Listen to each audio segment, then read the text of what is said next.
6 წლის წინ შინაგან საქმეთა მინისტრის რანგში გიორგი გახარიას მიერ მიღებული გადაწყვეტილება გამოძიების საგანი ხდება. საქმე ეხება 2019 წლის აგვისტოში ხაშურის რაიონის სოფელ ჩორჩანაში განთავსებულ ქართულ საპოლიციო საგუშაგოს. პროკურატურაში გამოკითხვები გრძელდება. ვახტანგ გომელაურის შემდეგ დღეს უწყებაში მივიდა ალექსანდრე ტაბატაძე, რომელიც მაშინ სუსის უფროსის მოადგილის პოსტს იკავებდა.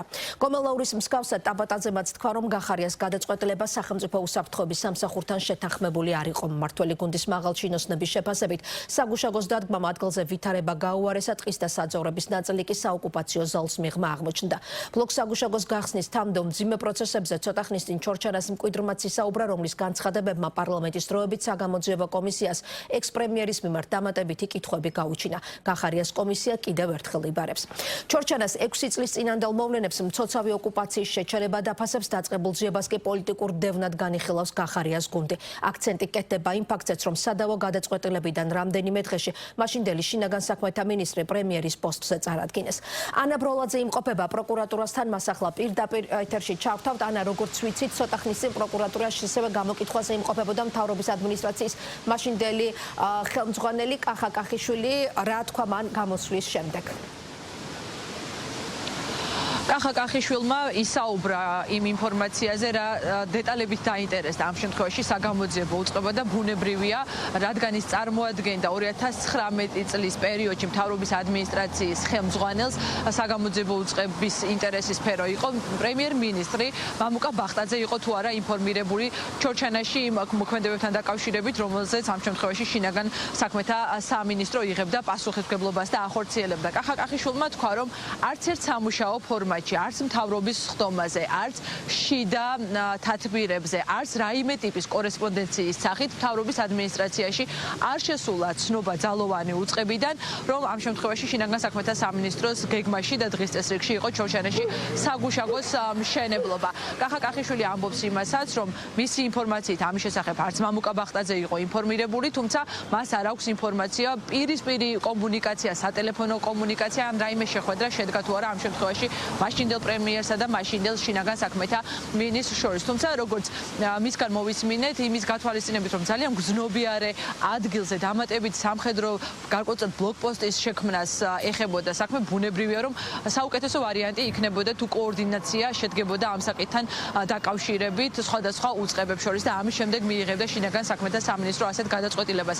ის რომ სახელმწიფო უსაფრთხოების სამსახურიც არ იყო ინფორმირებული ამ შემთხვევაში დამატებით საგუშაგოს გახსნაზე, ამის შესახებ ისაუბრა ალექსანდრე ტაბატაძემაც, რომელიც 2019 წლის პერიოდში იკავებდა სახელმწიფო უსაფრთხოების სამსახურის ხელმძღვანელის ვახტანგ გომელაურის მოადგილის თანამდებობას და მანაც თქვა, რომ ამ გადაწყვეტილებით, რომელიც გამოიწვია ქართული საგუშაგოს გახსნამ, 5 შემხვედრი საგუშაგო გახსნეს ოკუპანტებმა და უმჯობესი იქნებოდა თუ არამხოლოდ შიდა კოორდინაციით, არამედ საერთაშორისო პარტნიორებთან აქტიური ურთიერთობით მოგვარდებოდა ამ საკითხის გადაჭრა. ოფიციალური კორესპონდენცია ამ საკითხთან დაკავშირებით პრემიერ-მინისტრის ინფორმირებობის მიზნით საქართველოს მთავრობის ადმინისტრაციაში არც ერთი უწყებიდან არ შემოსულა. არც ერთ თათბირზე, არც მთავრობის ხდომის ფორმატში ინფორმაცია მთავრობის წევრებისთვის და საქართველოს მთავრობის მეთაურისთვის არ ყოფილა. შესაბამისად, მე მაგალითად არ მივიღებდი გადაწყვეტილებას, მეცაც გეტყვით. გადაწყვეტილების კონსულტაციის ფორმატში მივმართავდი უსაფრთხოების საბჭოს, საგარეო საქმეთა სამინისტროს, თუ უსაფრთხოების საბჭოს ფორმატში არა, საგარეო საქმეთა სამინისტროს ჩავაყენებდი საქმის კურსში, შერიგების სამინისტროს ჩავაყენებდი საქმის კურსში. ბუნებრივია, სულ ისედაც უნდა ყოფილიყო საქმის კურსში, იმიტომ რომ მას ევალება კანონით კოორდინაცია იქ და უკვე პრემიერ-მინისტრთან შეჯერებული გადაწყვეტილების შესახებ ვაცნობებდი ევროკავშირის სადამკვირვებლო მისიას და მე მივიღებდი გადაწყვეტილებას. იმიტომ რომ ეს არ არის უბრალოდ საგუშაგო, რომელიც შეიძლება ეხლა ადრე ტეკები რო იდგა, ესეთი საგუშაგო ხო არ არის, ეს არის ძალიან ფეთქებად ტერიტორიაზე საგუშაგოს აღმართვის გადაწყვეტილება. მანამდე მოხდა ასეთი შეთანხმება, რა თქმა უნდა, იქაც იყო წინააღმდეგობები. ამას არ ეთანხმებოდნენ სეპარატისტული ხელისუფლება, არ ეთანხმებოდა რუსეთის მხარე, მაგრამ ჩვენ შევძელით მაშინ ჩვენი არგუმენტებით მტკიცებულება იმისა, რომ იქ ადამიანების უსაფრთხოების თვალსაზრისით, როგორც ქართული მხარეს, ისე ოსურ მხარეს ეს იყო აუცილებელი სიმშვიდის შენარჩუნების თვალსაზრისით. ეს გადაწყვეტილება, როდესაც შეთანხმებული არ იყო და რაღაც მოხდა ისე, რომ ნაუცბათევად და შემდგომ ამისა უკვე სახელმწიფო უსაფრთხოების სამსახური იმიტომ ვიძახით ჩვენ რომ არ ეთანხმებოდა ამას. იმიტომ არ იყო შესაბამისი კოორდინაცია. ჩორჩანას საგუშაგოდ ჩვენ მივიღეთ ძალიან ცუდი შედეგი. 100 გექტარი ტყე, ეს არის 1,000,000 კვადრატული მეტრი. ხაშურის რაიონის რამოდენიმე მოსახლე, რომელიც საოკუპაციო ხაზის აქეთ იყო, დარჩა საოკუპაციო ხაზს მიღმა. მოწინააღმდეგე მხარისგან დაიდგა 5 საგუშაგო და 1 მოძრავი პოსტი. ეროვნული უსაფრთხოების საბჭოს შეკრება არ არის ეს პანაცია, გინდა თუ არა ყველაზე ფერზე უნდა შეიკრიბოს უსაფრთხოების საბჭო. რაც საჭიროა ის გაკეთდა და მთავარი ის არის რომ ჩვენ ავიცილეთ საშიშროება იმისა რომ მომხდარიყო არ მომხდარიყო ეგ ცეცხლის გახსნა. გამოძიებას პროკურატურაში სისხლის სამართლის კოდექსის 3 მუხლით მიმდინარეობს, რაც გულისხმობს საბოტაჟს, ამამძიმებელ გარემოებაში საბოტაჟის მცდელობას, უცხოეთის ორგანიზაციისთვის და უცხოეთის კონტროლის დაქვემდებარებული ორგანიზაციისთვის სრული საქმიანობის დახმარებას და საქართველოს კონსტიტუციური წყობილების და ეროვნული უშიშროების საფუძვლების წინააღმდეგ მიმართული საქმიანობისთვის ფინანსების მობილიზების ფაქტს. ბუნებრივია, რომ გიორგი გახარიას გუნდში პროკურატურაში ძიების დაწყებას უკავშირებენ პოლიტიკურ ანგარიშწორების მცდელობას ოპოზიციაში გადასული ამ შემთხვევაში ყოფილი თანაგუნდელის მიმართ იმის გათვალისწინებით რომ მაგალითად ჩორჩანას მოვლენებიდან რამდენიმე კვირაში გიორგი გახარია წარადგინა ქართულმა ოცნებამ პრემიერ-მინისტრობის კანდიდატად და მას და მის სამთავრობო გუნდს ნდობა გამოუცხადა და ამის შემდეგ ის წლების განმავლობაში იკავებდა პრემიერ-მინისტრის თანამდებობას. სწორედ ეს ფაქტი აძლევს ამ შემთხვევაში გახარიას თანაგუნდელებს იმის თქმის საშუალებას რომ პოლიტიკური ანგარიშწორება არის ამ შემთხვევაში გიორგი გახარიას მიმართ. ქართულ ოცნებაში კი ამბობენ რომ როდესაც არსებობს შეკითხვები ისეთ მნიშვნელოვან საკითხთან დაკავშირებით რაც ქვეყნის ტერიტორიულ მთლიანობას ეხება აუცილებელია რომ ამ შეკითხვებს პასუხი გაეცეს. ჩორჩანას ეპიზოდი ეს იყო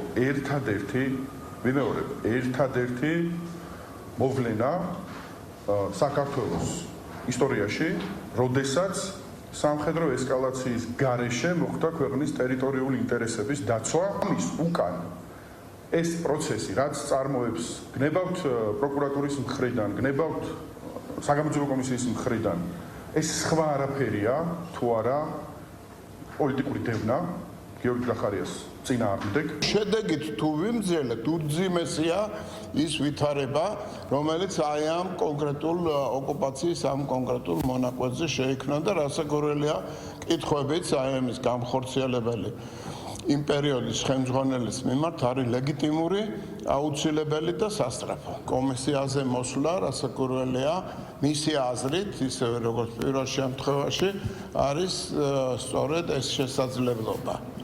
რომ როგორმე დაამტკიცოს, რომ იგი პირადად მისი გადაწყვეტილებები არც ამ შემთხვევაში, არც ბასიანის შემთხვევაში, არც პანკისის ხეობაში სრულიად სულელური ოპერაციის ჩატარების პერიოდში არ იყო განპირობებული რაიმე კონკრეტული დავალებით გარედან. მიმდინარე გამოძიების ფარგლებში არის მოლოდინი, რომ ალბათ გაგრძელდება საგამოძიებო უწყებაში ყოფილი თუ მოქმედი მაღალჩინოსნების გამოკითხვა არ არის გამორიცხული, თავად გიორგი გახარიასაც მოუხდეს პროკურატურაში მოსვლა, თუმცა აღსანიშნავია, რომ მაგალითად მის მიმართ არსებული კითხვებიდან გამომდინარე ის უკვე ხელმეორედ დაიბარეს პარლამენტის საგამოძიებო კომისიაზე. ამის შესახებ დღეს ხახთა ცნობილი გიორგი გახარიას საკანონმდებლო ორგანოში 23 ივნისს ელოდებიან. მადლობა ანა ბროლაძე საუბრობდა პროკურატურის მიმდებარე ტერიტორიიდან პირდაპირ ეთერში.